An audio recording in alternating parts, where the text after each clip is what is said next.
There we go. I think we're live now. Just gonna light some sage while people join really quick. My Okay, I've soul got my guides Palo tells me every Santo time going. you start the podcast, make sure you light some sage just in case. Well, I do have my Palo Santo going over there. So There you go. Perfect. It's really good to see you, by the way. it's good to see you too. It's been what, a How's the couple of weather down months? south? Well, we're having what we call a cool snap.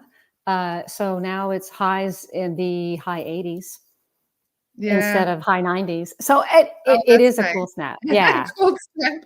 Yeah. It's our cool snap. We Yeah. have we have 9 days of rain. We're 2 days in. Oh, we So, could use yeah. the rain. We could definitely use the rain. The part of Texas I'm in central Texas. I'm just a little bit south of Austin, and we've been in a drought for a long time. I mean, it We have rains, been but too. Our whole summer was a drought. All my fruit trees I planted last year went dead because I didn't go out and water them enough. I was so bummed. Yeah, we had a bad drought this summer. So apparently we're getting all the rain that we should have had over the summer now in the fall. well, So good. Whenever I think of drought, I never think of drought being up your way. I always think yeah, of it as being here, the stark, we went like 2 bleak. months without rain. It was crazy. Wow, Maybe wow. sprinkle and that's it. No measurable rain for months. It was weird. So We now we're getting it all. So all right. Well. hello everyone. Thank you for joining us. Did you click comments there? You can see what people are saying. Okay. It is a little distracting sometimes for my ADD brain, but you should be fine. Okay. So there's going to be some questions, I'm sure, popping up.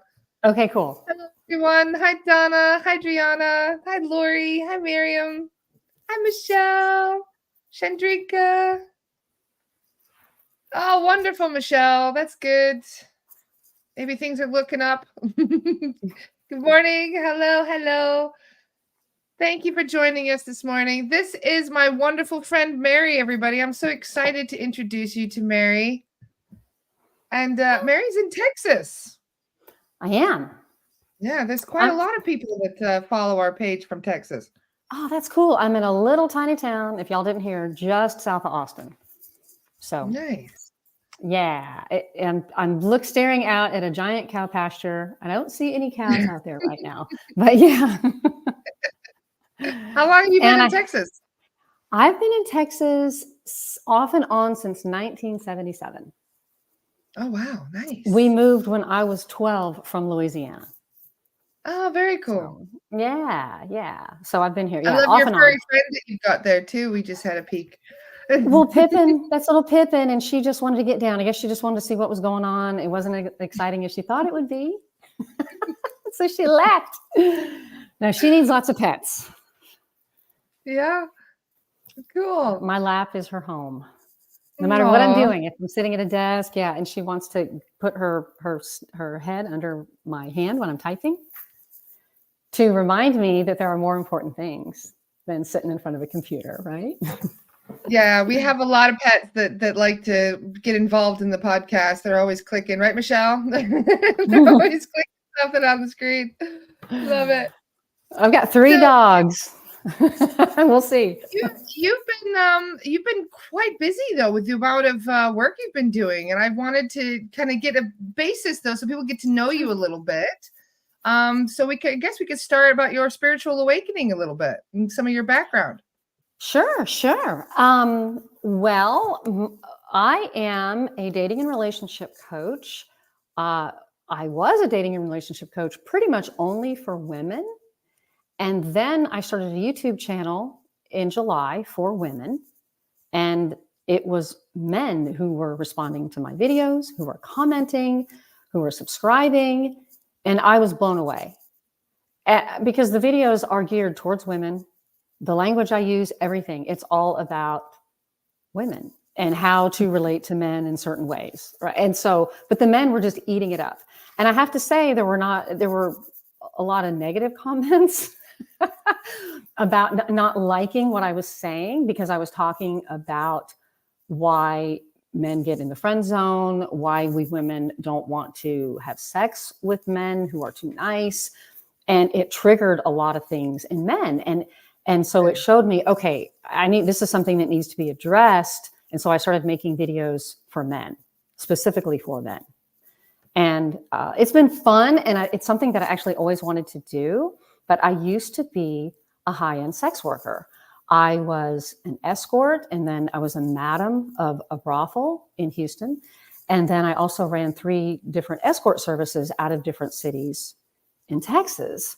And so my background is a little unique in that, but, and through being a sex worker, that's where I really learned to love and adore men and masculine energy. I know that sounds so wild, right? And contradictory, like, because I think people have a lot of misconceptions about sex work and the kinds of men that see sex workers.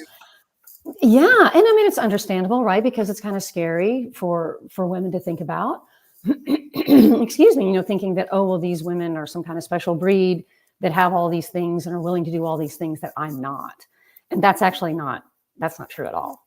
It's not true. Everybody that populates the the sex work world are all pretty normal people. Yeah, just normal people. But as far as my spiritual awakening goes, excuse me, I've got a little frog in my throat. It's all right. Excuse me. That throat chakra. I know that doesn't happen to me very often, right? Yeah. No, is that as a kid, I was raised, my mom is psychic, and all of my mom's friends were psychic. And so I just kind of grew up around that kind of beliefs and vibe and energy. And I didn't really think anything of it. I thought everybody believed that way. I thought everybody could see auras. I thought that everybody would walk out into their backyard at night and look up at the sky and say, okay, joke's over, bring me home now. I didn't think anybody belonged on the planet. I was like, what are we doing here? From a very, very young age. But, and I wanted to be a healer, and I asked to be a healer. And then I became a sex worker. And I was like, okay, that seems okay. That wasn't exactly what I had in mind. But through that, that's where I learned, like, oh, there's a lot of healing that needs to take place here by the feminine, recognizing the masculine, and understanding that men have feelings too. I'm sure your audience knows that. What are you talking about? I know. Mm-hmm. Yeah. And so it was really, I learned like why the men were coming to me, and they would tell me, they would be very frank with me. They would say, I just feel so rejected and so neglected. And whether or not that was true, that's how they felt. Yeah. And they didn't have the tools or the language or the skill to go to their women and say, hey, this is what's going on for me. This is how I feel. And so they just shut down, and they would have affairs, or they would realize, oh, I can't be emotionally involved with another woman. So what am I doing? And so that's how they often get introduced to sex workers, is because the understanding is like, when I was a companion, the understanding was that no strings attached. I'm not going to get mad at you if I don't hear from you again. My feelings aren't going to be hurt if you don't love me, and so it was like this little safe way for them to solve a problem. As crazy as that sounds to so many women and men too, it was a solution to a problem. They did it because they loved their wives. That gets lost in translation quite a lot. Yeah. And so and they end up getting put against each other, and so much of it's almost like there's this battle of the sexes that's been happening for so long. We're putting at odds against each other. Yeah, I agree. And I feel like in many ways it's on purpose, to keep us constantly stirred up, constantly seeking, constantly anxious, angry, upset, not trusting each other. And then that translates also into then being competitive with other women, men competing with other men. And then it's just it's a mess. It's a huge mess. We're busy making jokes about it. We say things like, "Oh, I'd rather be in the woods with a bear than a man." It's like, no, you wouldn't. If you Right. Or you I wouldn't. remember when I was a kid in the 70s, my mom had a shirt that said, "A woman without a man is like a fish without a bicycle." I don't know. You're probably not old enough to remember that, but I think that was a Gloria Steinem saying, and my mom had that T-shirt. Funny. I see. Look, I see this. Anaya, hey guys, I have a friend, and she is a sex worker. Lots of men coming to her just to talk about emotions. Yeah. That was. I was a therapist. I was a coach. I was a confidant, and a lot of times, sex was just a pretense. Booking an appointment with a sex worker for a lot of men, it's a pretense because they're too tough and cool to see a therapist or a coach, or get healing from a healer. Yeah. There's so much that complicates these things, though, because when it comes to healing, most people aren't even aware that the healing is required, that they need some kind of healing, that they just keep burying those emotions under instant gratifications and escapism. Yeah. Well, yeah, and I think when you have feelings like that, men and women, when you have these feelings and you have shame around your feelings, you think it's just you. And so you think that, oh, there is no one that can help me because I'm just broken or damaged. And that just comes from the shame. They don't realize that, that's just part of the human condition, is feeling the way that we feel, having these terrible feelings about ourselves and other people. And it's normal. If you don't have any place to put it, though, it just grows and becomes this malignant thing. And then you in some cases, people will blame other people. They start blaming just women in general. I see a lot of that in the comments on my channel, which is really striking to me because I don't know anybody like that. Like the people that I talk to, interact with, just in my personal life and in my coaching practice with women, I don't hear all of this just really, really ugly, very black and white. Oh, gosh, I don't even know, like emotions, very strong emotions. Rage is what it seems like towards women. Yeah. Like, wow, it's wild because I don't get that from, I mean, sometimes I would get that from women, but not when I was coaching with them or talking to them one-on-one. It was more like in a Facebook comment or something like, oh, all men are dogs, all men are cheaters and things like that. I'm like, oh my gosh, why would you even be in a relationship if that's what you really think? Yeah. And you hear that from quite a lot, from all ages, really. You hear that from a lot of older men that insult their wives and they're talking smack about their wives. It's like, but you've been married 30 years. I know. Well, when I would see, so in the perfect though, too, we're working out past life stuff with a lot of our partners as well. So there's always like this underlying, sometimes it's shame. Sometimes it's just anger and frustration. Sometimes it's a feeling of just suffocation. But there's always some kind of underlying emotion that ties in with relationships. And most people, when you marry someone, most of the time that's a pre-chosen, that's a plan that you had before you even came in here. Yeah, I agree with that. I totally am in agreement with all of that. Choosing our parents, choosing our children, our soul contracts that we have. And even though those are my beliefs and the way that I live my life, often with my coaching practice, unless it's a specific thing that I have talked about and advertised, the super spiritual part of that, I don't really talk about it in those terms. I talk about it more in terms of, well, these are choices that you made, and we talk about that. Like, so what's going on here? With this choice, you have a choice. I feel like a lot of people, they don't think they have a choice. They really Yeah. don't think they have a choice. And I wonder if they're kind of tapping into that, oh, well, I made this choice before I even got here. And so I just have to stick with it. I wonder, now we're talking, I wonder if that's part of it, is they're just like, oh, okay. Oh, well, this is my fate. I think Instead of, codependency is the biggest thing in all of this. yeah, Curing codependency. I had codependency for years and I stuck with several partners just because it was easier than breaking up and because it was easier than being alone. And then I realized it actually wasn't. By the time I realized it wasn't, that was when I was ready to walk away. Yeah. That's the codependency. Oh my gosh, that was me too. Super codependent. And I joked that I parlayed my codependency into a lucrative career, right? Because I still got to be involved and get attention and affection and go on dates and have fun with all these different men. But then we had a boundary around what it was that we were doing. Right. And so I got to have all the benefits of this relationship without having to get emotionally involved. Oops, I got to get the Pippin. Okay.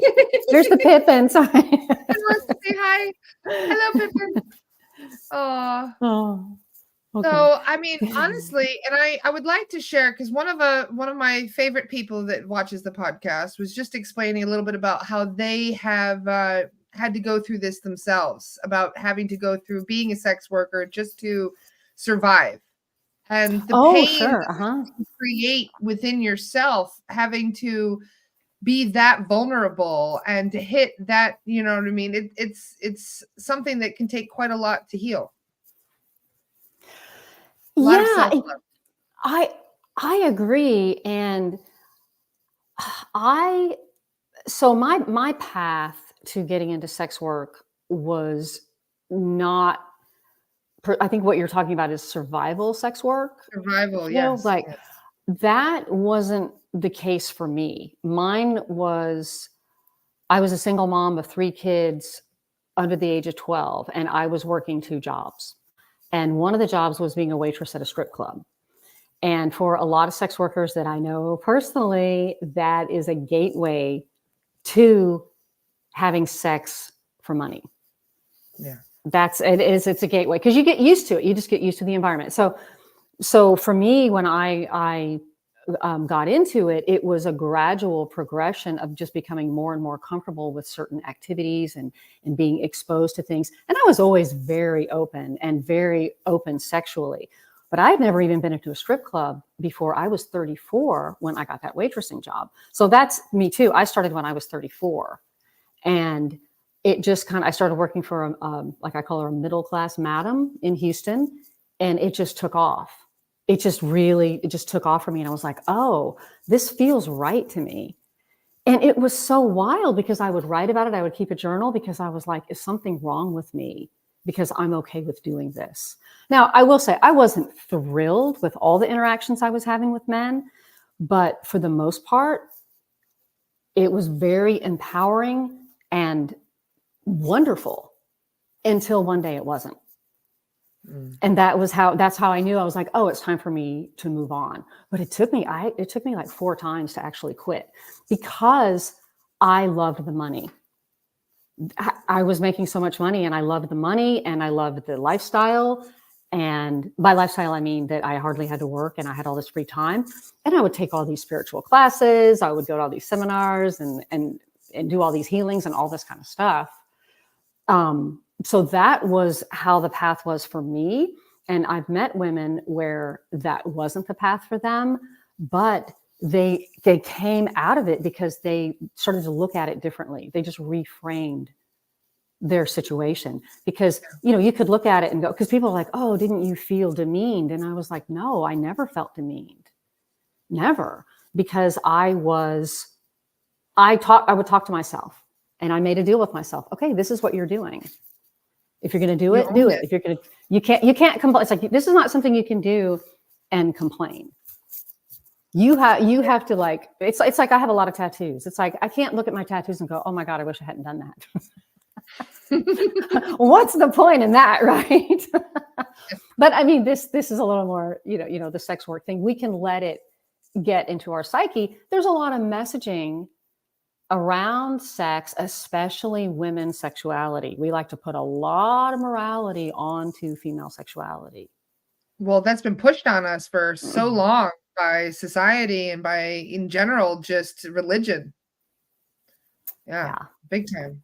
For sure, big time. And then it also it just permeates kind of everything that we do. And fortunately, I didn't grow up in a household where it was a religious household where I had a lot of guilt and shame about my body or things like that. But really, it was because I didn't really have much supervision at all or guidance at all when I was growing up.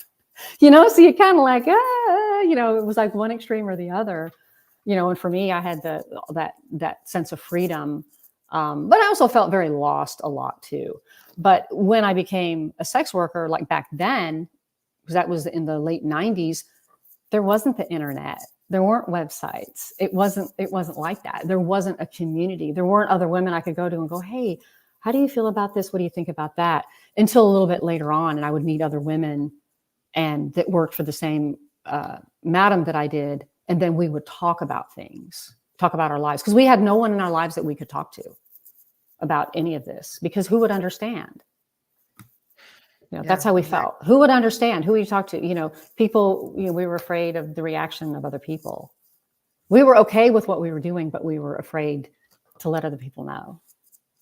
Well, I mean, it's so many of us have been dealing with wounds from not just this incarnation, but many past lives where all of this shame and guilt, and we have been hidden away from the world, where men could be walking around, naked, but a woman can't even show off her ankles, like it was quite a long time for women to even have the understanding that we could be ourselves, that we could express ourselves through our appearance, but also through our feelings, our love, and I'm going through some heavy past life regressive stuff where I'm going through and healing some of my past life things.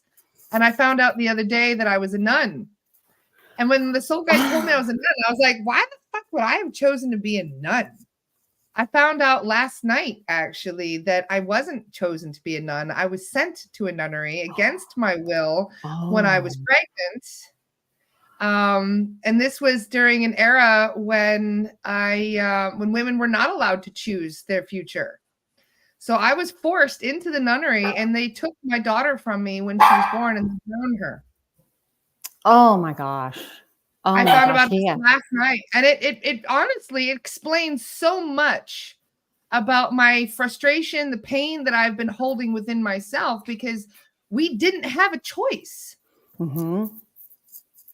Yeah. And that I feel like many women now that sexuality is opened up, that we're like, okay, well, I'm going to flip the coin completely now, where, it's like, it's going from one extreme to the other.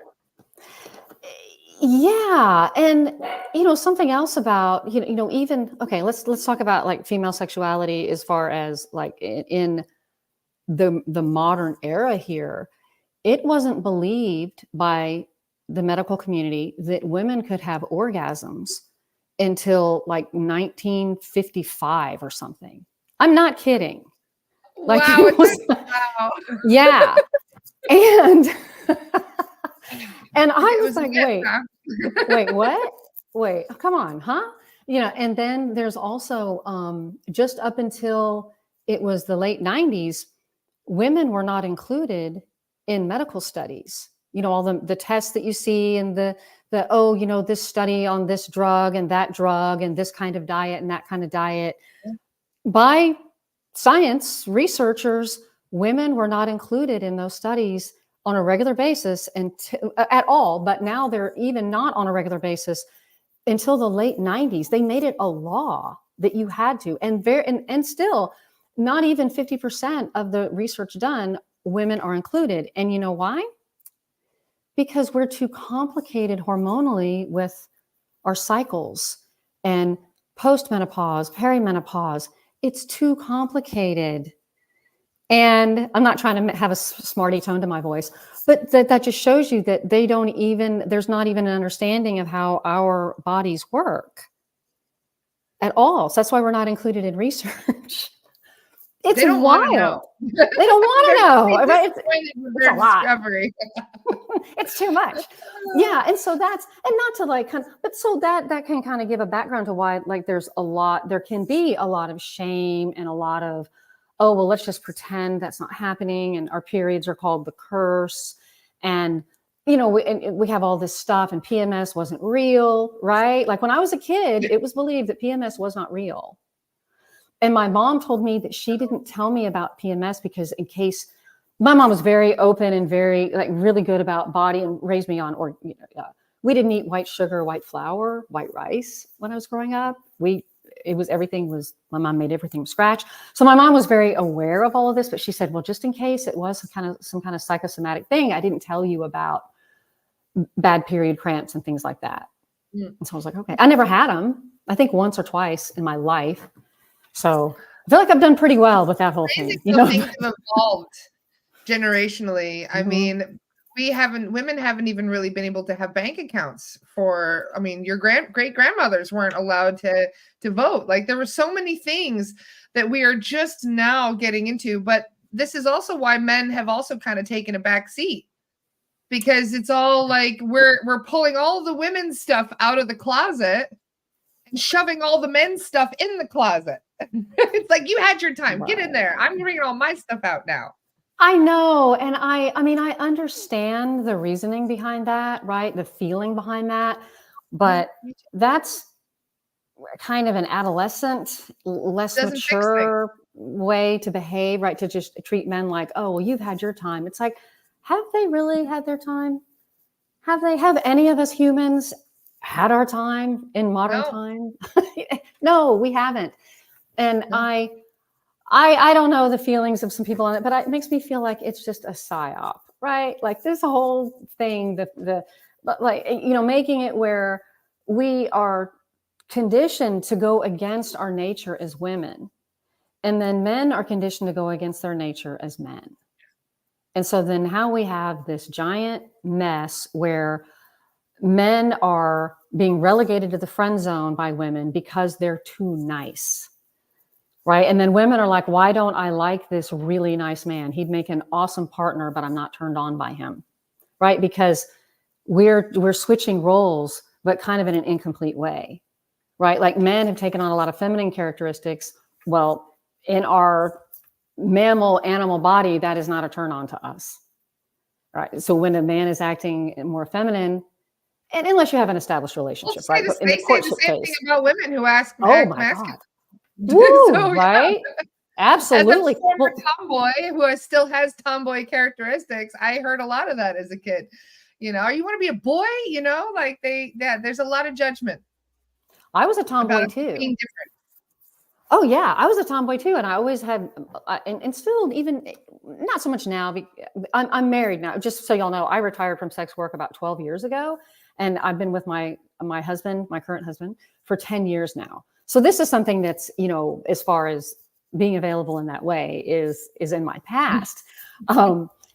But I always felt like I understood the men and had more fun hanging out with men ever than I did women. And it wasn't until I remember I was 41 and I had a group of women friends. But it wasn't until then. I just didn't get it. And so I don't have daddy issues. I have mommy issues. So that explains that. Well, I hate to say it, but a lot of men do as well, though, because they have not had the proper love, care, nurturing that they would have had from a mother who was emotionally available. Yes. And I started my YouTube channel July 1st. And it was immediate that they really started to comment on the videos. And I was like, what is going on? And I was not prepared. But I started reading through the comments, and there was a lot of, hey, what do you think about men? Because the title of the video was Why You Don't Want to F Nice Guys. Right. It's for women, not for men. But the men were the one, as I mentioned, the ones that were really like, what are you talking about? But they were hungry for that knowledge.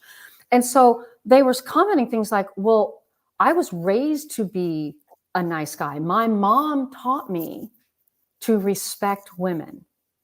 My mom taught me da da da da da, and I see where that messed me up. I see where she was well-meaning. And there's a lot of that, like a lot of like, oh, my mom told me these things. I had a man write into me last week saying, my mom told me that only men liked sex, that women just put up with it. And saying that, I could feel like I just want to cry for that guy. It was like, oh, come on. And so he grew up believing that. And so he wrote me and he was like, hey, this is what's going on. I was like, oh my Lord. So I posted a video. I created a video answering his questions. But that's the kind of crap that men are getting fed. And then we as women have to put up with it, right? Because we don't understand what's going on. It's confusing to us. I have a friend who, when he was 19, the very first girl that he slept with made fun of his manhood and his inability to make her orgasm. And he has not slept with anyone since.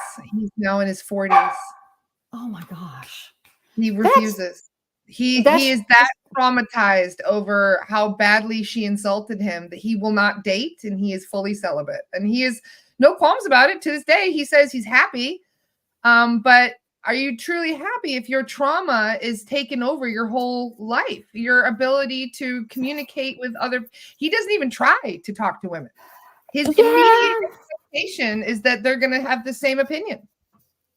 And he protects himself from that. That's awful. Yeah. It truly is. It's very sad because it's wild, right? How one experience like that. So it must not have been, it wasn't just that, right? It was like, no, I'm sure he's got stuff. Yeah, in his past. That majorly triggered something in his past, I'm sure. Either from, I doubt childhood, probably from a past life. Yeah, that's what I was thinking. Like, because we do things like we take vows of celibacy, we take in past lives vows of poverty, all kinds of wild stuff. Vows of silence. Vow of celibacy. I actually cleared from someone a couple weeks ago, and they also have had very difficult issues with relationships because they just don't feel comfortable with the act of making love, and so they push away all their partners. So it's something that I've been working on a lot and working with a lot are men who are self-identified as nice guys, and they'll start off their emails. Can I cuss on here? Oh, please. A little bit. Okay. So they'll one guy. Okay. I don't like to use crude language. No, I appreciate you asking. Right. But yeah, we don't. Yeah, but I was, because this one guy was like, oh man, I'm just so caught up in typical nice guy shit. And I hear that a lot, typical nice guy stuff. Like they are afraid to make a move because, well, anyway, so let me get, okay. And what I have found is they are in their heads. They are not in their bodies. They are in their heads. And so when they are with a woman, they appear to be distracted. And so what I've been working on myself is like, how do I teach men how to be embodied? Because I work with women on that too, because it's kind of funny. The women and the men that I work with are the freaking same. They're in their damn heads. But I think most people are, right? But if you have any kind of sexual issues, I would say, number one, that's what's going on. You are in your head. You are not in your body. You are not here in real time. And I know for a lot of spiritual people, we don't want to be in our bodies. It's so much more fun to be woohoo, floating around. It took me a while when I learned. I was like, oh shit, okay, because I felt heavy for a while when I was grounded. I was like, oh, I don't like this. I don't like it at all. Because you're holding on to that baggage, when you're more in your body, you can feel things more. And that's where the heaviness comes from. Yeah. Definitely. Yeah. And so that's what I'm teaching. I always feel like I'm kind of like this. And I think this is my own baggage, is that I feel like I'm this undercover spiritual teacher, undercover spiritual coach to people. Right? Because I don't come right out and say, oh, hey, look, I'm going to clear your energy field here. I see you're kind of dented in here. I'm like, hey, let's fluff this out, and that's what I'm doing. I mean, I ask permission in a way, but I feel like I'm like this covert person like that. And I don't know, oh, is that just because that's how I can feel like I can serve more people? Or is it just my own fear of people thinking I'm a total weirdo? Because I'm like, hey, I got enough kind of going against me with the whole sex worker thing. Do I really want to add that into? But yeah, I think it's just my own. I'm figuring it out, you know? Yeah. And aren't we all, just taking it one day at a time? But I feel that this is also one of the biggest things that many of us are still kind of healing. It's not just like the codependency and purging the shame and all of that. It's also just getting comfortable with ourselves and our own bodies. Yeah. And if you want to be comfortable in your body, you have to know your body. If you want to know your body, you got to be in it. And also to have orgasms, you have to be in your body. Oh my gosh, that's how so many women have problems, because they're in their heads. They're like, oh, did I send that email? Or you know what? The sink is full of dishes. Should I really be here enjoying pleasure when I haven't done this, and this? Like we feel like we have to earn pleasure. We have to. I would distract myself. It was the weirdest thing. Like when I was with my last partner, I would disassociate. Yeah. I'd be off thinking about places I've been, situations. I'd be having like full blown like conversations with myself in my head. I was so not paying attention. It's like I just checked out. And I think that was also rooted in trauma, because I've been attacked before. And so, when you have that kind of trauma, a lot of women do shut down. Even when they do want to have a romantic experience, they still end up locking themselves out in a way, where we're not fully in the moment. Well, yes. And we can do that with a lot of things, where we just block off just certain feelings, and it's easy to do, right? It's easy to like, oh, I'm having a good time with him. We have great conversations. We love going out to dinner. We have a lot of things in common. And right. And that's all easy, right? It's like, oh yeah, cool. But then when shit gets real and you're in bed together, that's when all of that stuff, there's no more barrier, right? And so then you have to like create your own. What am I trying to say? It's like you have to be in your body and you have to be willing to surrender. And that's difficult to do if you have been in situations where you were not surrendering and something was taken from you. That's the whole different deal. And it's unfortunately, I will say important, because I don't think we all have to learn by going through a bunch of crap. I think we can learn in other ways. Or I like to think that anyway. But unfortunately, this sexual assault and different kinds of violations of boundaries is so common. It's so common. And it is another one of those things that's like this shame thing. Like, who wants to think about that? Who wants to deal with that? This is why I tell people I have no shame. I have no qualms about admitting anything I've been through, because it made me who I am today. And I like who I am today. Even the awful shit. Yeah, same. And I know that a lot of people think that, oh, sex workers, oh, you must have had sexual trauma. I don't. I had other things. It's the oldest profession on earth. It's the oldest freaking profession. Literally, I know, right? On earth, sex work. Yeah.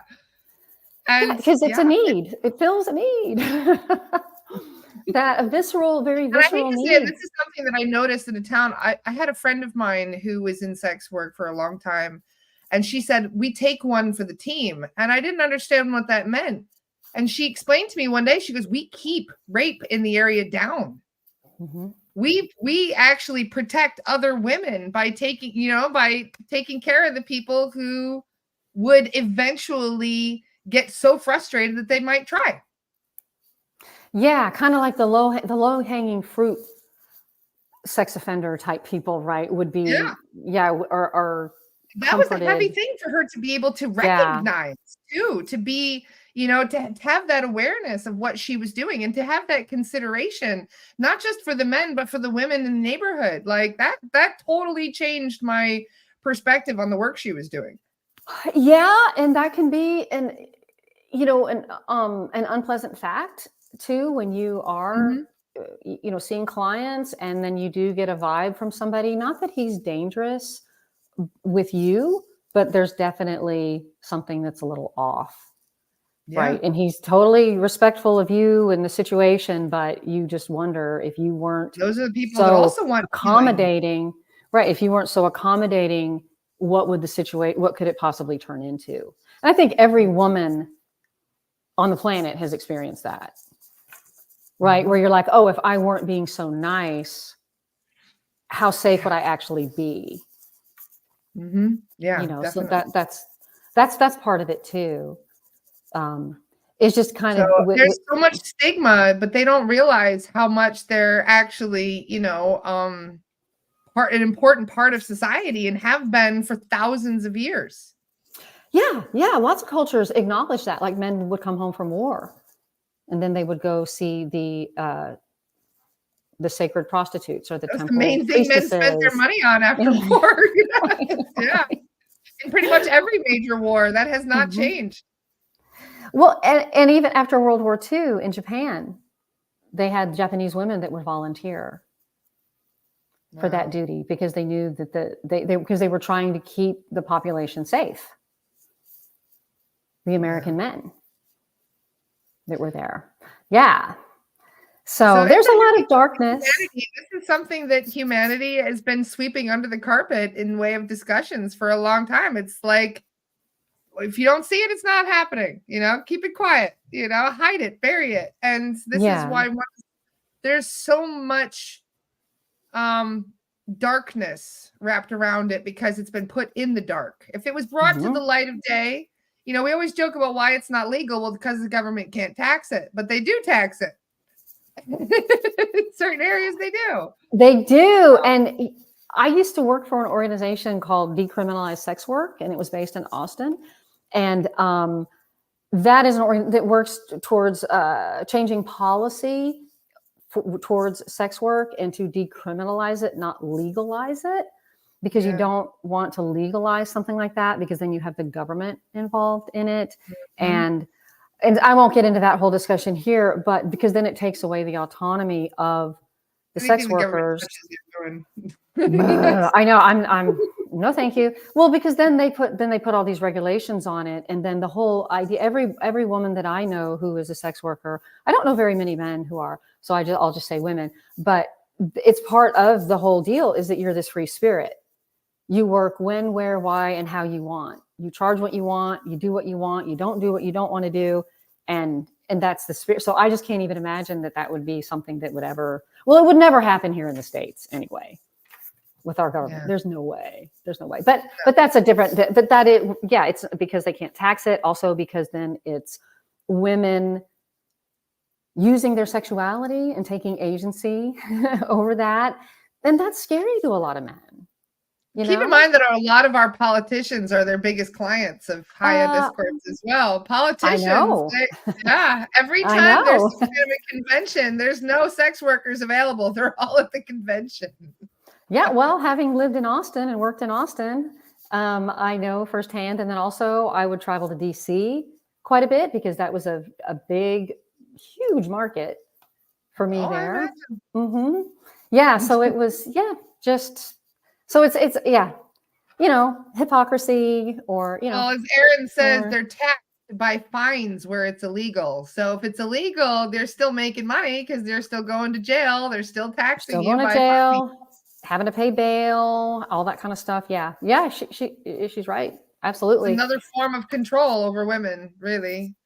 And if you think it's their own, I mean, this is the funny thing. Like there was that one politician that got caught spending taxpayer monies on an escort, and they said, "Well, I wasn't God. paying for tax. I paid her to leave."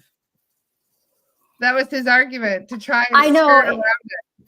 Well, and I will say this, having I was in the business for 15 years.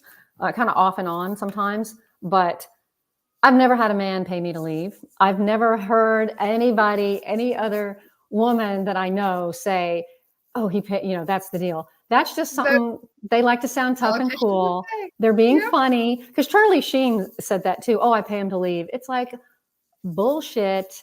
You pay him to come, and a lot of men want you to stay and stay and stay and stay because they're having fun. And it's not even, I would say, like in, say, a 3-hour appointment, like, because I would always, oh, you have to go out to dinner. All right, we'd go to dinner, we'd go have drinks, we'd go do something fun. And so, say, like a 3-hour appointment, 15 minutes of that appointment was sexual in any way. That was it, because that most men, that's being generous, probably. well, there were some men though who they just wanted to see me for an hour, and I normally didn't see people for an hour, but these guys I would, because their raw sexual energy was so incredible, and I wasn't used to experiencing that, and they desired me so much that I could just feel that desire. It was amazing, and so that those guys. That I would see, and a lot of the appointment was spent doing it because they were unusual. And I think out in the wild, men who are like that are also unusual. Yeah. What's interesting, I just had a thought, and it was Steph. I see Steph's comment. He says, I have many friends who told me about their experiences, but I could never imagine paying for sex. Sex is much more than a physical act to me. Mm-hmm. I don't like being in strip joints at all. I see so many dark entities bouncing around. It's worse than a hospital or a government building. I actually cleared a strip club not too long ago, and there were some very dark energies in there that were kind of taking advantage of the energy of the place. But what's interesting is a couple months ago, I asked one of the ways that we could heal the land. What is one of the most powerful ways we could heal a place? Like, let's say a murder has occurred on this specific part of a property. What is the best way that we could heal that? And one of the soul guides says you can make love in that place. Oh, wow. If you have two adults who truly love each other, if you make love in that space, you can combat that negative energy. It's like you flip it over, you change the whole vibration of that space. So it's interesting how you go from one extreme to the other, where sex can be healing, and it can be high vibe, and it can be something that is, a beautiful heavenly experience, versus going to somewhere where it's a public location where sex is involved, and it's the polar opposite. So where do you think the disparity comes from between the two? Because sex is involved in both, and yet one is dark and one is light. I think I love Steph's comment, because I think that strip clubs they're no fun. It's not fun to be. I think bars in general, though, are like, and I like your comment at worse than a hospital. Strip clubs, definitely worse than a hospital. Some of them for sure absolutely are. And because I've worked as a stripper, I'm not a hustler, so I didn't do well. And hats off to women who can hustle and do that. But I was not that kind of person. But I think why the light versus the dark, I think it's intention, right? And I think that, when you're in a place like a strip club, it's an illusion. It's a fantasy. It's also the intentions of, and no shade to strippers, right? Or sex workers of any kind, but the whole intention is, when you're a stripper, is you are in a get energy. You are not in service energy. You are not open at all. You have this whole, you've got a different name. You've made up a different biography. You got your little story you tell, your little pattern you do. You're playing a role. So you're not even being you at all. You are abandoning yourself, and you're going out there, you're putting on a show, rubbing on strange dudes for money. And it's not about making a connection in any way. You cannot survive as a stripper and make connections with every single man that you interact with that night. I don't think that the human body and energy system is designed for that. I'm sure some people can do that. Some people can, but I think that's what it is. It's like all this get from both sides. There's no like it's not a flow. It's then it's gross. That's really gross. Even saying it, I just feel it's gross. And the thing about paying for sex, it's like that's the pretense. Yeah. It's a man is paying to bask in feminine energy. He's not able to. He's not getting it from any place else. And I'm not saying he's not to blame for that. It's not about that. It's about the type of companion escort I was I made myself available energetically. I didn't see a lot of people because you can only do that so much. I would make myself available to them in a way because I wanted to heal. I wanted to be a healing thing when we were together. And they weren't, sex was available, but we didn't always have sex. Because for a lot of men, it's just knowing that they're desired is a lot of it too. Feeling desired, feeling like they're not being judged. And you're not getting that in a strip club. I'll tell you that right now. You are being judged, my friend. How much money does he have? But that's the deal you make when you go in there. Yeah. And a lot of men part of that don't whole like mind. It's that loneliness thing too. I think that men are very lonely. I'm not saying all of them are, but I mean, in general, humans, I think, are very lonely. And sometimes when you are trying to fill that void, you fill it with gratification rather than, what you truly need. And most men think they just want arm candy, or they feel like they want somebody who's gonna, make Get them feel off. good. Yeah. Exactly. Well, because it's about getting off, right? It's not about making a connection. Like making love is about, it's a shared experience. You're coming together and you're sharing something. You're honoring one another. And if you're going to a strip club or you're going to, I don't know, some escorts, probably most, you're not getting that love and feeling. You're getting, it's pleasure. And I always say it's cheap thrills. Our whole culture is based on cheap thrills. Yeah. Every single thing, it seems, is whether it's all escapes, right? It's in a strip club is an escape. And I realized when towards the end of my sex work career, I was like, oh, I'm just another escape. I'm just like booze. I'm just like drugs or gambling. That's all I am. Like this feels terrible. And it's crazy also, how it doesn't even end in death either, because when I cleared the strip club, there were 30 earthbounds in there. What the? And I laughed. I was like, "What?" I said, "Oh, those poor earthbounds. Are they trapped?" And the soul guides were like, "They're not trapped.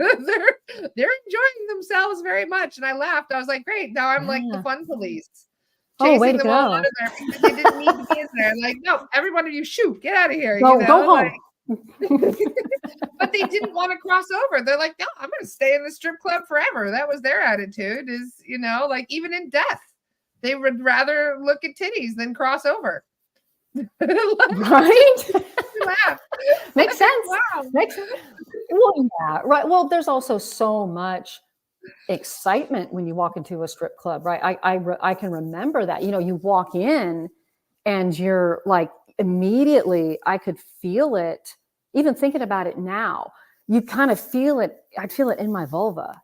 I would just feel that energy because it was the masculine energy that I was feeling, right? And having all of that energy directed towards you, not always coming from a centered, steady, stable masculine presence. It was coming from I'm ashamed I'm here. I'm ashamed of my desire. I feel disgusting. So, they're like, that's just coming off of people. Or then I'm going to try to pay you the bare amount of money I can to try to get you to do to me as much as possible. Right. So there's all kinds of masculine energy in there. But yeah, if you're any kind of aware woman, you feel it. And even thinking about it, yeah, I can feel that just kind of like in your base chakra, and it just kind of stays there. And then if you go into your head, then I'm just feeling it all like here, One of the things I'm curious about is porn and men and their addiction to porn. Where do you think that stems from? And obviously not all men are addicted, so hopefully nobody's thinking that I'm saying those who are It- going through that right now, where do you think that stems from? It's easy. Men love to take, just like all humans, but when it comes to I'll just say that these men that are involved in this, they are way into the path of least resistance. They don't have to make any kind of connection. They can see whoever they want, whatever they want, however they want, and in whatever kind of configurations they want. And the thing that I've researched a little bit on this is, because I am interested in this, is that it actually warps a person's brain, men and women, but we're talking about men here. It warps a person's brain to where they don't find women who are in their league attractive. And because they have this outsized vision of what a woman should look like. And a lot of times porn stars and all their caricatures of femininity, with Well, they're also Photoshopped too. So a lot of it's not they're even Photoshopped. realistic. Yeah. But they are also, with plastic surgery, right? And even they get plastic surgery on their genitals as well to make them look a certain way. And so, as well as the typical boob job and lips and cheeks and all that kind of stuff. But it actually changes the shape of men's brains. Porn does. It changes receptors to where you cannot actually be orgasmic with a woman, because you have required so much stimulation. So if watch a little bit every now and then, no big deal. The intensity has to go up. And what they're saying is that in order for it to be more intense, now it also has to be more hardcore and more shocking and not in a positive way. And so then you've got people, men and women, involved in that are not in a good space at all. And so then the men that are watching are in that vibe of that. So if we just talk about like how you get caught up, that because it's dopamine, right? Like it's amazing. And you're constantly, oh yeah. Cheap thrills, again, with the cheap thrills. But yeah, instant gratification. You don't have to deal with anybody. You don't have to put up with anybody's crap. You don't have to court anybody. If you're not good, if you're not good at getting the ladies, really, if you're not good with connecting with people and you're not attracting the kind of women that you think you deserve, it's so much easier to also go on OnlyFans, right? We'll talk about that too, where you actually get to interact with a woman and she'll show you her boobies for a few bucks, right? Like that is hurting men and women. Yeah. The women who are doing that and the men who are participating, because it's not real. And men will think they have a connection with this woman and they don't. And so they use her. She's their substitute for living a life and getting to know someone, making a meaningful connection, because they feel a meaningful connection. Because they've never really had one. They don't know the difference. I used to work in a video store that had a rated X section. It's like when I was like 18, 19, and the most rented video, I still remember to this day, it was this interactive video with Jenna Jameson. Oh where my Jenna gosh, was having a conversation with you and pretending like she was actually talking to you. And the men loved it. That was the number one. Like they would fight over that video once they came in because it was more realistic for them. Yeah. And she also had a website where you could, she had a game. It was gamified where you could pay a subscription fee. This is way back in the day. I know. I've met her. Did you? Yeah, I've met her. Yeah, and she's beautiful in person too. So yeah, I don't know what's going on with her these days, but yes, I remember that. She does have some health problems. I mean, as everybody does, when you get older, you start picking up issues. But a lot of these health problems, I feel, can be related to sex too. I had a friend of mine who's been, I hope she doesn't mind me saying this, because maybe we could even get her some advice. But she went celibate for 2 years, did not have a lover for 2 years, met an incredible man, had the most wonderful time with him. And the next day, she woke up just covered in hives, head to toe. Oh. And they have not gone away. Oh my gosh. So, yes. Can you imagine going 2 years without any nookie, only to get some from a wonderful person, and then to have your body react with such shock in a way. Wow. It's having the union. So it makes you wonder, like, I'm just curious, what would you say might be the reason for something like that to actually happen after?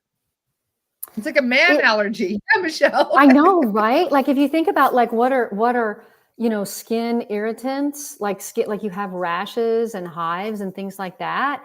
It's an irritation, right? Yeah. It's like she's irritated inside, maybe a little angry.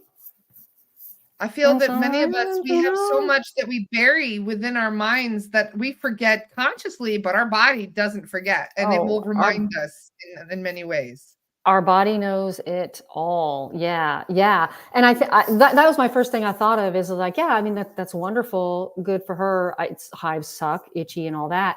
But it's like, yeah, that's like it's like she's trying to kind of like, this is what I'm thinking, kind of like get off of me.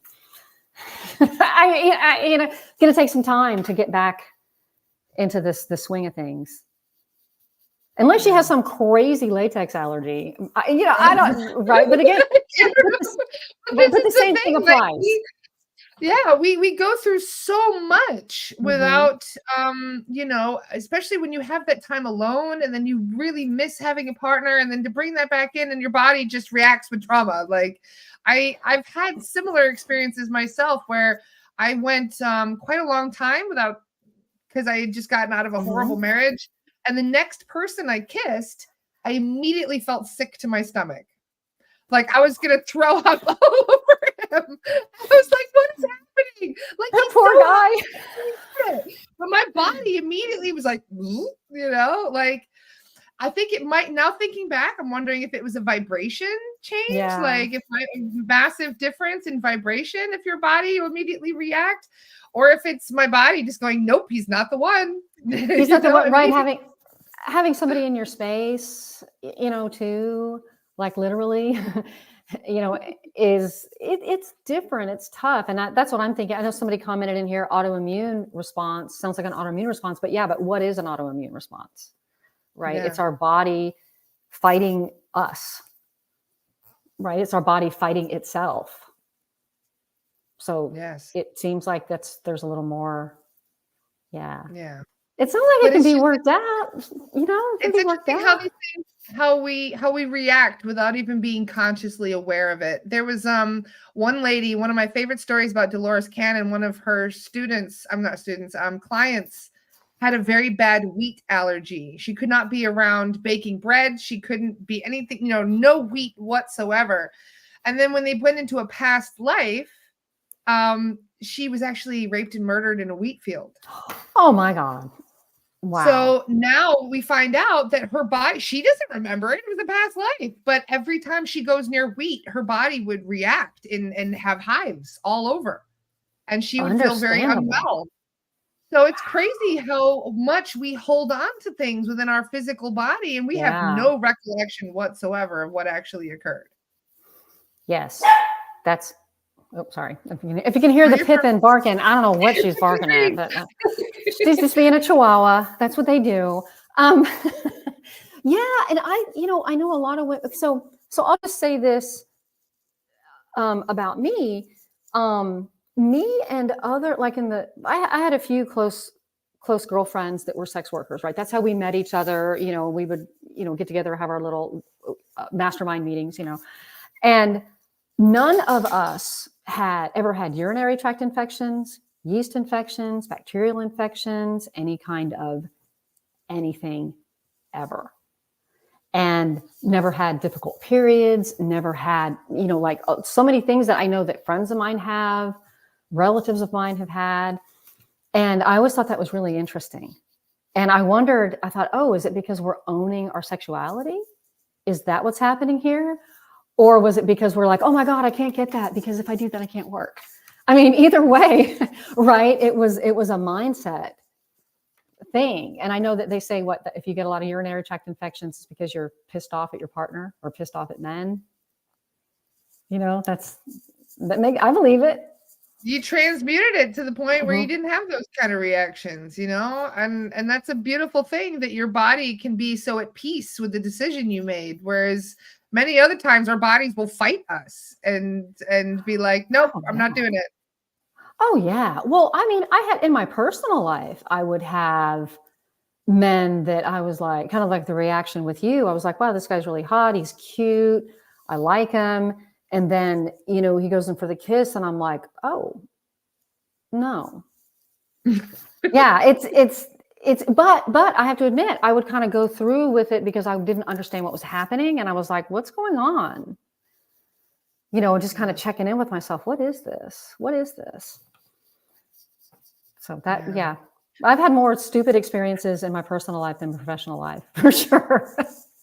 Well, it's beautiful that you're helping people through this because, you know, you've come out the other side and you've been able to realize the beauty in all of these experiences. And so to help other people recognize that, one, you at least you own it, you know, have no shame about your past. That's a big one. Acceptance. Yes. And the way that I would put it to myself, because I heard a preacher say it on the radio one time. It was so weird. I heard it said, he said, never be ashamed of the things that God has done in your life. I was like, whoa. I don't even know why my radio was on that station. I was in a rental car. You were meant to hear it. Wow. And then I embraced that and I took it forward because I'm not ashamed of my past, but I'm not proud of it either. You know, I don't look at it like a point of pride. Look at me. You know, it's not like that. But the only reason that I talk about it and have a YouTube channel and I also wrote a book. I wrote a book about 11 years ago called How to Keep Your Man Out of My Bed, like a little tongue-in-cheek thing for women to help women understand why men cheat and how to prevent it from happening. And I did it in like a light way and give, you know, an empowered way for women. Like it's not about you need to change who you are to please him. It's not like that at all. But that's the only reason I get off and get out and blab. And when I kind of go back and then I'm not like, oh, I don't want to be public and talk about it anymore. And then I'll take a little break and then it just like comes roaring up out of me like, oh, I have to do this. And so I finally have just given in and realized that I'm not going to fight it. I'm just not. I'm not going to fight it. Why? You know, my husband, of course, knows all about it. And he's like, how come you're not doing more? What's going on? You know, he loves and is proud of me and is very supportive of me in sharing my message. Yeah. Oh, that's wonderful. Yeah. Thank you. Yeah. Yeah. A man or even women that were touched today by our conversation that would like to get to know you a bit better and have, you know, some assistance through some of this healing. I'm going to share your link for everyone. We've got your link tree here. But you are also you've got your YouTube channel as well. Yeah. Here's the link, guys. So there's your link tree. In fact, I'm going to have a look through it. What have you got here? Nice. What do I have? Well, I have my YouTube channel. Yeah. After we conclude our call, I'm going to record a fresh video what I'm working on now, because I've been getting emails from men about this, is the nice guy stuff that I started talking about. So I started thinking about it. And so I just created this booklet, this little 19-page PDF that is how to turn being a nice guy into your superpower.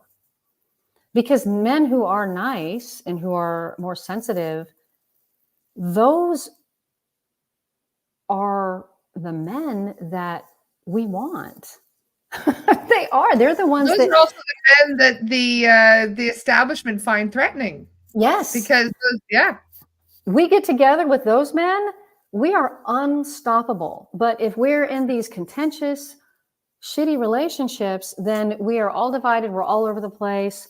We're so easy to manipulate and, oh, I gotta buy this thing to make me better.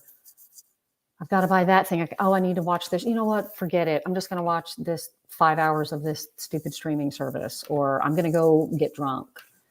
I'm going to smoke some weed. Yeah. Then we're so easy. Face what we're dealing with. Yeah. That's what pretty much every human on this planet most of the time we're dealing with. So many people, that's what they Right. do, is they try and escape all of the problems of the day by zoning out in front of the TV or Oh, by yeah. playing video games. By I'm guilty of these things myself. Like life Same. is hard here, so we try and remove ourselves from the pain, but really that just prolongs it.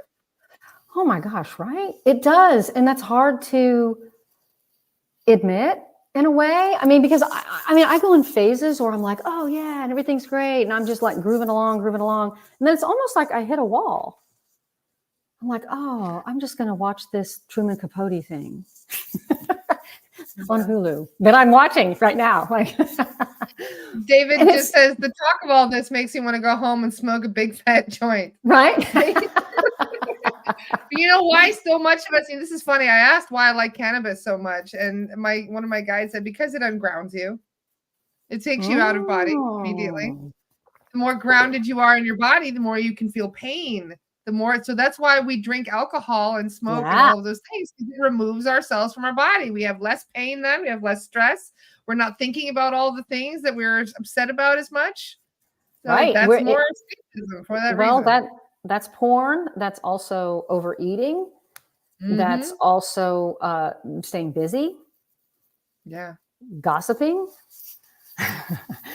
being in relationships, being a serial monogamist, right? Going from relationship to relationship. Yeah, all that. All those things that are based in something beautiful and that helps us survive and thrive gets, Yeah. our culture, whatever you want to call it, like it does, it encourages overconsumption. It encourages all of these taking things to an extreme, all these extreme lifestyles. Yeah. And I think it's a psyop. I do. We have Oh, been I'm sure conditioned. I'm We have sure. been They've always conditioned. sex separate for thousands of years, you know. They Oh yeah. I want to read Summer's comment. Summer says, I've Okay. enjoyed today's chat. My marriage improved over the last few years because we had these hard conversations about sexual needs, wants, and Ah, desires, being 100% present when making love. Well done. that's That's perfect. beautiful. I love Yeah. that because that's not easy. No, it's not. That's not easy. I salute you. That's amazing. And to not be offended when they share things like they feel their needs aren't being met. Immediately, there were like many people are like, fuck you. Like, worry Yeah. about your own Right. goddamn needs, you know? Like, Get my needs aren't defensive. being met either. So it's becomes this immediate, rather than going, oh, okay, I get it. Well, And this is especially, as you go on in your relationships, right? Because in the beginning, like the first, especially 90 days, we have all these chemicals that our bodies release so that we do want to have sex with somebody so that we can procreate, right? Like it's designed that way. And so then, as time goes on, those chemicals fade, right? Over the years, they start to fade. And so what we have is reality, right? So if our relationship was just based on lust, then we don't have a relationship anymore. If our relationship is based on, oh, because we're friends and we like each other and we have, values and all that kind of stuff and spiritual bonding, then we can really flourish. And then nature likes to do just one more fun thing, and that is have men too, but women to a more extreme extent, go through menopause, perimenopause, and menopause. And so then it changes your body so much that the things that used to feel great to you no longer feel good. And so he's doing all the same things, but now it doesn't feel good to you anymore. And so then you're like, oh my gosh, I don't want to hurt his feelings. How do I do this? And it's like, yeah, having those hard conversations and saying, it's not you, it's me. We need to try some different things. Well, because your body does change. Men too, right? Men don't get that rock hard like they used to. Now, I'm not saying that they can't, and then that has to be that way. But for most people, that is the natural progression. And so then he feels bad because he's not, oh, what's wrong? Oh, and then he blames himself. You're blaming yourself, and so that's why it's so good to, okay, look, we got to be realistic and we have to have a talks. world of difference, doesn't it? Yes. It really does. It's all about that. Because if you don't communicate, that's what leads to divorce. Because why would you don't want to be together. Like your feelings are so hurt that you would rather just never see that person again than have a real conversation. Yeah. Wow. Well said. And you've given us quite a lot to think about today. I'm sure some of us are going to be going to our hubbies now and being like, we got to I talk know, right? about some stuff. I have another thing. I'll have it. I mean, I'm always creating things and then not publishing them. But I do have something that I offer for free, and I'll put it up. It'll be in my link tree this week.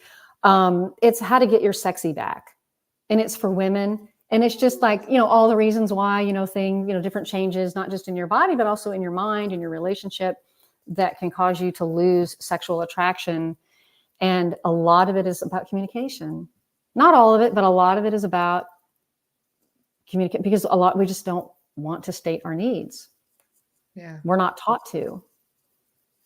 So yeah, something we have to relearn if we're going to all get along and fix all of this disparity that's happened over the years. There's a lot of forgiveness required, but a lot of acceptance as to the way that we're meant to be. And I feel that, there's a lot of learning that's still happening from both sides. It reminds me of that women are from Venus, men are from Mars. Yes. The pivot. Yes, because we think that we're supposed to be the same and we're not. And it's celebrating our differences, instead of thinking that, men need to talk to us in a way that men, this is what I say. If women are the great communicators, then why are we not communicating with men in a way that they can understand us, instead of insisting that they communicate with us the way that we want them to? Right? If we're the superior here, then why are we trying to browbeat someone that doesn't communicate the same way we do? Why don't we morph into something that helps them instead of harming them? I kind of lost my in the middle, at least, Yes, I kind of like stumbled over that. Yeah. But it's like, and because the way that women communicate, we can be pretty covert, unintentionally. You mean you can't read my mind? I know. I mean, yes, I can read your mind and you can read my mind, but a lot of men can't read our minds. There was a post from many moons ago about men's diary and women's diary. And like the women was like, it was like 10 a.m. I said hello and good morning. He must not have heard me. I said by 12 o'clock, can I get you something? And he just gave me a short answer. I asked him by 5 p.m. what would you like for dinner? And he said he doesn't give a shit. And by the end of the day, she was like, I don't think he loves me anymore. I don't know. We have such a disconnection. And then it says men's diary. It says, damn truck won't start. Can't figure out why. Right. The whole day he was in his mind about the truck and ignoring her, and she was feeling like, oh, he doesn't love me, there's somebody else, there's something going wrong, I haven't been doing what I need to do. But all of these doubts and things that came up, when really he was just stressing about his truck the whole time. And that really stuck with me, because that's exactly what my ex-husband was like. Right. Yeah, well, it's like, a couple of points there. Men have tunnel vision. Like, for real, like when men are focused on a task and we're saying something to them, they might say, yeah, uh-huh. They don't hear. When later you talk to them, they have you talk to me, what? And it's not because they're ignoring you or because they're bad listeners. It's because they actually, the way their brains work, they focus like, shoop. That's part of the masculine energy. That's so wonderful, right? So they're not easily distracted by, most things. But if you walk through the house naked, you'll get his attention. Yeah, I bet that's one way to get their attention. That's funny. I love it. I'm laughing. Each person has a special love language that opens up the individual soul that receives the love that we truly deserve. Well said, Summer. That's beautiful. And I was noticing all these comments, people saying 26 years together, 10 years, 30. It's like, wow. I love that. I know y'all need to be on here teaching people about relationships. How did you do it? How did you do that? That's amazing. I'm sure patience was the key factor in all of that with each other, just having the ability to hold space through whatever people are going through, regardless of gender because we all go through shit. We all go through heavy stuff. Yeah, and I like this comment, marriage is work. It's like, yeah, and so many of us were taught that we idealize Yeah. romance. And we have these marriage and we think that, if this one thing goes wrong, oh well, it's not meant to be. We don't realize, like, it's like, yeah, it shouldn't be a struggle. I don't think, personally, relationships shouldn't be a struggle, but they're going to take effort. Yeah.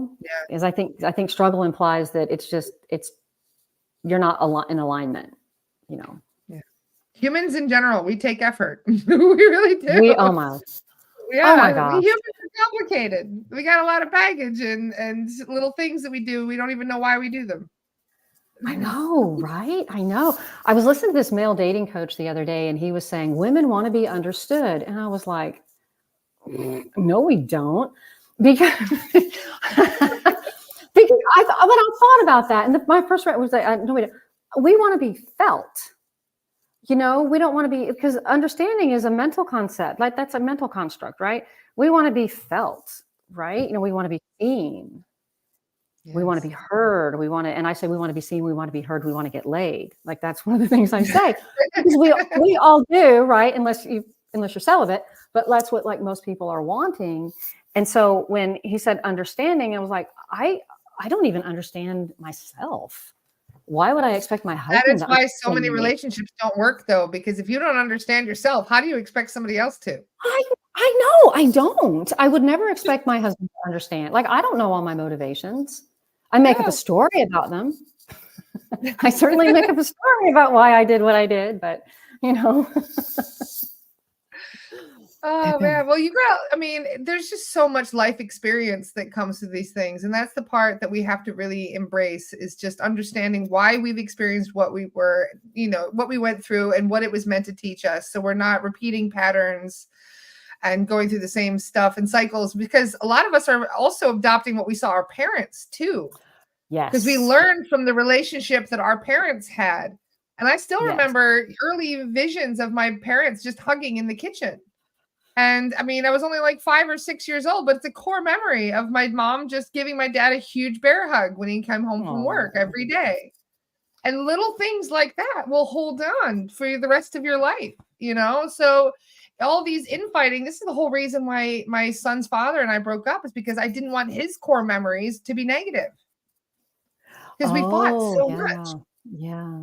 So it's just one of those things where many of us are still healing so much that we don't even know where to begin. So I really appreciate one, that we've been able to have such an open and honest and frank discussion today, because so many people need that, to address these things without sugarcoating it or trying to fluff it up. And or pit men against women.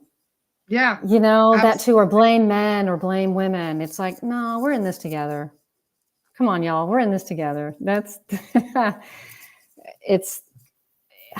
it was designed that way. Absolutely. Beautifully. Perfectly. What a lovely chat today. I've loved this. I'm going to share your link for everybody once again. Okay, I didn't realize thank you. we're chatting for almost an hour and a half. I know, thank you. Really conversation. There we go. Here's thank you. The link. Yeah. Follow Mary. Please go on her Facebook. She's got a new Facebook. She needs some followers. I know. I have no followers. I just started it. I was your first follower. Thank you. Thank you so much. I appreciate that. Really. So Thank we should show you some love. For you guys, go on and give her a follow on Facebook. That'd be lovely. Well, thank you. Yeah, and thank you for everything that you're doing. Because one of the things that I was so excited about, there's a couple men who have been in the comments supporting us all the time, who are always in here listening to us drone on about the divine feminine and women empowerment and all of it. And they're so supportive of us always talking about women. So I was really happy that we were able to give them some attention today and some, just to talk about it. Talk about, of course, we have a lot more that we could say about men. So perhaps you'll have me on again, and we can we'll make. I would love to all about the men, huh? Yep, we totally can. We'll make it even 100% about men next time. Here we go. You've already got 8 followers. There we go. Thank you. Wrapped up. There's her Facebook page as well. So Thank you so much, Mary. What a wonderful Yeah, conversation. thank you. I really enjoyed it, and I really appreciate all the comments and all the amazing energy. Like I'm sweating. Like I'm sitting here. That's why I keep messing with my hair because it's like my hair is sticking to my head. We have the It's best little wonderful. community here. We really do. We Yeah. are so blessed with the people that follow this page because so many just open-minded and willing to learn and accept and just we're so love that. blessed. I love that. You were bragging on your community when we talked on the phone the other day. I You're told like, you oh, they're they're awesome. amazing. I told her, Yes. I was like, we can talk about whatever we want. These guys will get it. They're cool. So you guys really, thank you for being so Thank you. understanding about this because this is something that gets swept under the carpet too much. We need to have this conversation more. Bring it into the light. Absolutely. Wonderful. Well, thank you guys so much for joining us today. And I have one little thing to promote. Let me see. Thank you, Daniela, for sending me the promos for today. 1 second. So sorry. Gosh, I've already had 8 messages since before even starting here. There we go. Today at 12:15, we have Kim Beekman on the free drop-in, and at 1 p.m. we also have the Akashic Records channeling with Tara Franklin. So for those of you who would like to learn about the Akashic Records, make sure that you guys don't miss that today. It's going to be really awesome. And that'll be great. So I love you guys. Thank you so much for joining us. And thank you also to Mary. You're amazing, Mary. We're so grateful for your guidance today. Thank you. I love y'all. Have a good day. Bye, guys. Bye-bye.